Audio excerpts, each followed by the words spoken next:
इंस्टाग्रामवरून 1 वर्षापूर्वी ओळख झालेला दिल्लीतील तरुण 6 महिन्यांपूर्वी सोलापूर शहरात येऊन त्या अल्पवयीन मुलीला भेटला. त्यानंतर 9 जूनला तिला न्यायला तो सोलापुरात आला होता. श्री सिद्धेश्वर मंदिर परिसरात संशयितरित्या फिरणाऱ्या त्या दोघांकडे सामाजिक कार्यकर्त्यांनी विचारपूस केली. त्यावेळी हा प्रकार समोर आला. त्या तरुणाविरुद्ध फौजदार चावडी पोलिसात पॉक्सोसह अन्य कलमांतर्गत गुन्हा दाखल झाला आहे. अजनान उर्फ समीर मोहम्मद नसीम, वय 19, राहणार दिल्ली, असे त्या संशयिताचे नाव आहे. इंस्टाग्रामवर रील्स बनवणारी ती अल्पवयीन मुलगी सोलापूर शहरातील तंत्रनिकेतनमध्ये शिक्षण घेत आहे. समीर हा देखील रील स्टार असून त्या दोघांची वर्षापूर्वी इंस्टाग्रामवरच ओळख झाली. त्यानंतर दोघांनी एकमेकांना मोबाईल क्रमांक दिले आणि त्यांचे फोनवर बोलणे सुरू झाले. समीर त्या अल्पवयीन मुलीला विवाहासाठी आग्रह करत होता. विवाहानंतर हिंदू धर्म स्वीकारतो असेही तो तिला म्हणाला. पण ती मुलगी विवाहासाठी तयार नव्हती. त्यामुळे तिला समजावून सांगून सोलापुरातून दिल्लीला न्यायचे म्हणून समीर रेल्वेने 9 जून रोजी सोलापूर शहरात आला. फौजदार चावडी पोलीस ठाण्याच्या हद्दीतील एका लॉजमध्ये तो थांबला. नंतर दोघेही बाहेर फिरायला जात होते. सामाजिक कार्यकर्त्यांनी 11 जून रोजी त्या दोघांना पोलिसांच्या स्वाधीन केले. पोलिसांनी तपास करून त्या तरुणाविरुद्ध गुन्हा दाखल करून अटक केली. त्याच्याविरुद्ध अल्पवयीन मुलीला पळवून नेणे, लग्नासाठी जबरदस्ती करून पळवून नेणे, लैंगिक छळ अशा कलमांतर्गत गुन्हा दाखल करण्यात आला आहे. न्यायालयाने त्याला उद्यापर्यंत म्हणजे शनिवारपर्यंत पोलीस कोठडी दिली आहे. शनिवारी त्याला पुन्हा न्यायालयात हजर केले जाणार आहे. दिनांक 11/6/2025 रोजी दुपारच्या वेळेस सिद्धेश्वर मंदिर परिसरामध्ये काही समाजसेवक आहेत. त्यांना एक अल्पवयीन मुलगी व एक मुलगा त्या ठिकाणी संशयास्पद स्थितीत आढळून आले. त्या संदर्भात त्यांनी चौकशी केली असता ते उडावडीचे उत्तर देत असल्यामुळे त्यांनी 112ला कॉल करून पोलिसांच्या मदतीने त्या मुलांना, दोघांनाही, मुलगा आणि मुली, पोलीस स्टेशनला आणलं. पोलीस स्टेशनला आल्यानंतर चौकशीमध्ये असं निष्पन्न झालं की जी मुलगी आहे ती अल्पवयीन आहे आणि जो मुलगा आहे तो राहणारा दिल्ली येथील आहे आणि त्याचं नाव समीर नसीम म्हणून आहे. ही मुलगी एका डिप्लोमा शिकत आहे आणि दरम्यान इंस्टाग्रामवरती रील पाहत असताना किंवा रील बनवत असताना ह्या मुलाशी, मुस्लिम मुलाशी तिची ओळख झाली. ओळखीचं त्यांचं संभाषण होत राहिलं आणि नंतर ते एकमेकांना आवडू लागले किंवा प्रेमात पडले असं म्हणून तो मुलगा एक साधारण 5-6 महिन्यापूर्वी तिला दिल्लीवरून या ठिकाणी भेटण्यासाठी आला होता. इथं भेटून तो पुन्हा निघून गेला. त्यानंतर तो सततच्या संपर्कात होता आणि तिला लग्न करण्यासाठी आग्रह करत होता आणि आपण तू सोलापूरवरून दिल्लीला निघून ये, आपण इकडे लग्न करू वगैरे अशा पद्धतीने त्या मुलीला तो आमिष दाखवत होता. परंतु मुलगी त्या गोष्टीला तयार नव्हती. त्यामुळे तिला भेटण्यासाठी तो एक साधारण 9 तारखेच्या आसपास सोलापूर येथे आला. सोलापूर स्टेशन या ठिकाणी ती मुलगी त्याला भेटण्यासाठी आली. त्यानंतर तो मुलगा आमच्या हद्दीमध्ये एक लॉज आहे त्या लॉजवरती थांबला आणि ती मुलगी त्याला लॉजच्या बाहेर येऊन भेटत होती आणि ते फिरत होते. दरम्यान तो मुलगा जो आहे तो त्या मुलीला आपण लग्न करू, लग्नासाठी तिला आग्रह करत होता. लग्न केल्यानंतर मी हिंदू स्वीकारतो वगैरे अशा पद्धतीने त्या मुलीला तो आमिष दाखवायचा प्रयत्न करत होता.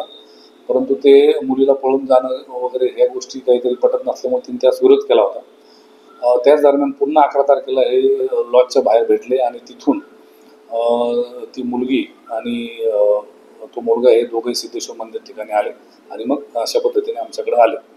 ह्या तपासामध्ये असं दिसून आलं आहे की हा जो मुस्लिम मुलगा आहे समीर, हा दिल्लीवरून या ठिकाणी येऊन त्या मुलीला लग्नासाठी आग्रह करून तिला पळून नेण्याचा प्रयत्न करत होता असं निष्पन्न झालं. आणि त्या अनुषंगाने आपण भारतीय नागरिक संहिता कलम 137(2) प्रमाणे गुन्हा दाखल केलेला आहे.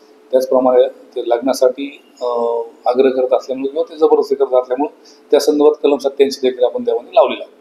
दरम्यान तपासामध्ये आपण पोक्सो कलम म्हणजे पोक्सोची जी काही उचित कलम आहे ती देखील आपण त्याच्यामध्ये लावलेली आहे. या आरोपी विरुद्ध जी मुलगी आहे निर्भया, तिच्या आईच्या फिर्यादीवरून आपण गुन्हा दाखल केलेला आहे. 11 तारखेला आरोपीला अटक केलेली आहे. त्याच्यानंतर आरोपीला आपण आता उद्यापर्यंत आपल्याला पोलीस कस्टडी आरोपीची. यामध्ये त्या मुलाने असं कृत्य करण्यासाठी किंवा ह्या पद्धतीने मुलींना काही आमिष दाखवण्यासंदर्भात त्याला काही कुणाचा सपोर्ट आहे का, कुणाचं फंडिंग आहे का, या दृष्टीने देखील आपण तपास केलेला आहे. परंतु त्याबाबत अद्यापर्यंत अशी ठोस अशी माहिती आपल्याला मिळून आली आहे. बँक अकाउंट आपण चेक केलेलं आहे तर तसे काही अमाऊंट वगैरे ज्या अकाउंटला क्रेडिट झाले अशा पद्धतीने काही आपल्याला माहिती आहे ते पर्यंत मिळाली नाही. त्या अनुषंगाने अजून तपास पुढील चालू आहे. याआधी फसवलं अशा पद्धतीने काही आपल्याकडे माहिती मिळाली नाही. मी माननीय पोलीस आयुक्त सोलापूर शहर यांच्या वतीने सोलापूर शहर आणि जिल्ह्यातील सर्व पालक यांना विनंती करतो की आपली जी मुलं आहेत ती अल्पवयीन असतील किंवा ॲडल्ट असतील यांच्यावरती आपण व्यवस्थित लक्ष ठेवा. त्यांच्याशी विश्वासाचं नातं निर्माण करा की जी पण काही गोष्ट असेल ते तुम्हाला तुमच्याशी शेअर करतील. कुठल्या पद्धतीचं भीतीचं किंवा धाकट तपासाचं वातावरण नको. त्यामुळे मुलं तुम्हाला सांगण्यासाठी झजवत नाहीत आणि मग अशा गोष्टींचा गैरफायदा त्यांच्या संपर्कात येणारे जे काही गैरउद्देशाने आले असतात ते त्याचा फायदा घेऊन ह्या मुलींना काही आमिष दाखवून त्यांना कुठल्याही गोष्टीला बळी पाडू शकतात.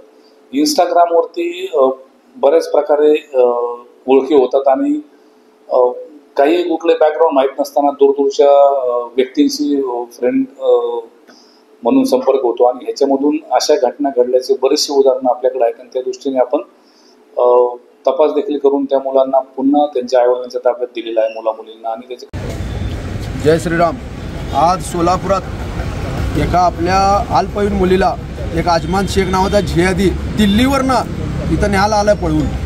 आज आमच्या एका कार्यकर्त्याला तो जात असताना संशयातून सापडला आणि सापडल्यावर त्याने आम्हाला बोलवलं. आम्ही त्याला ती सखोल चौकशी केली तर दिल्लीला त्याने घेऊन जात होता. त्याचे मोबाईल चेक केलं, त्याचे 8 आय डी फेक हे निघाले. किती तर मुलींना त्याने इंस्टाग्राममध्ये फसवत होता. शेवटी आम्ही त्याला सखोल चौकशी केली आहे. दिल्लीमध्ये तो राहतो आणि इथनं मुली घेऊन जायचं पळवायचं काम तो करतो. आज तो आरोपी सापडलेला आहे आणि त्याला फौजदार तेवढं इथं आणलं आहे आणि त्याच्यावर पोस्को अंतर्गत गुन्हा दाखल व्हावा लागला आहे. मी म्हणतो सर्व आईवडिलांना मी आज आवाहन करतो, आपल्या मुलींकडे लक्ष द्या.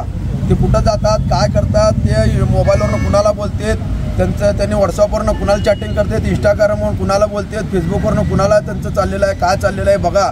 नाहीतर आपला हिंदू धर्म संपाला थोडा वेळसुद्धा लागणार नाही आहे. एक लक्षात ठेवा, ते पुढं जाऊन त्या मुलीचं काय करणार होता काय नाही आता त्यालाच माहीत. आम्ही तर म्हणतो त्याची सगळी सखोल चौकशी व्हायला पाहिजे.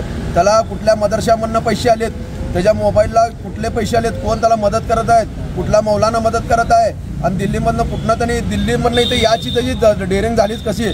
अरे माधुरचोद हे छत्रपती शिवाजी महाराजांचं महाराष्ट्र आहे. तू घेऊन जाऊ शकणार नाही कुणाला. लक्षात ठेव, अजून मावळे जिवंत आहेत. एवढंच तुला सांगतो. जय श्रीराम.